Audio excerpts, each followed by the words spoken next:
Over the past couple of years, they've been up here driving his tour bus. Yeah, they have been, and they've been, as they told me, they've been living the dream. This is in the pits.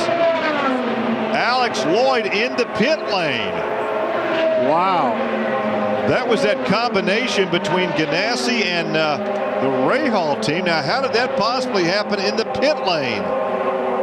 Man, he's down there. He may have gotten tagged up with E.J. Vizo.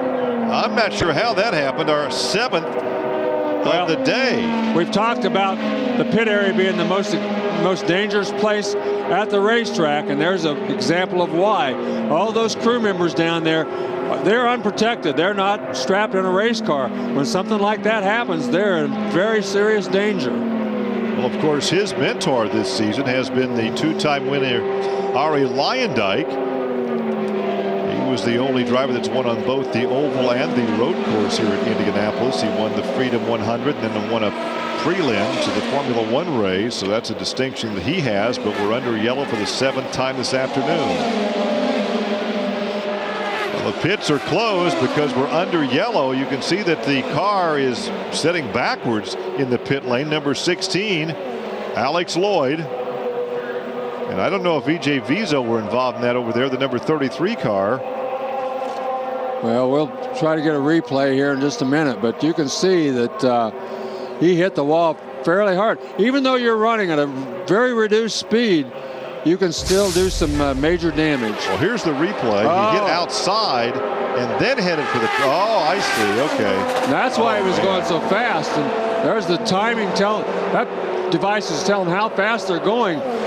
But you can see he slid, even though he hit the wall coming off of turn 4, he slid a long way down into the pit area and past several pits where they had people stationed. So what a lucky to break. Add insult to injury, will he be penalized for going too fast in the pits? Well, they're not going to do that now, but let me tell you, it was a complete stroke of luck that there was nobody in there in harm's way, and nobody got hit.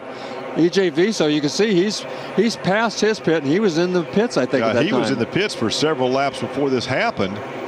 So the pits remain closed, and we're in the last 25% of this race on lap 155 now.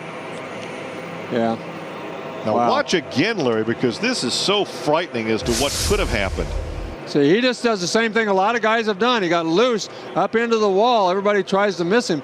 And he was struggling just to get it off the wall, but still had a lot of speed. Remember, he's running 200 kilometers an hour at this point down through the pit area. Luckily, there's nobody pitted right there. But you can see there are cars pitted at all those pits right along that area. E.J. Vizo's car is down there on the inside. There are guys over the wall, and he slid out towards the outside and missed those cars. But there are several pits back towards turn 4 that he went past.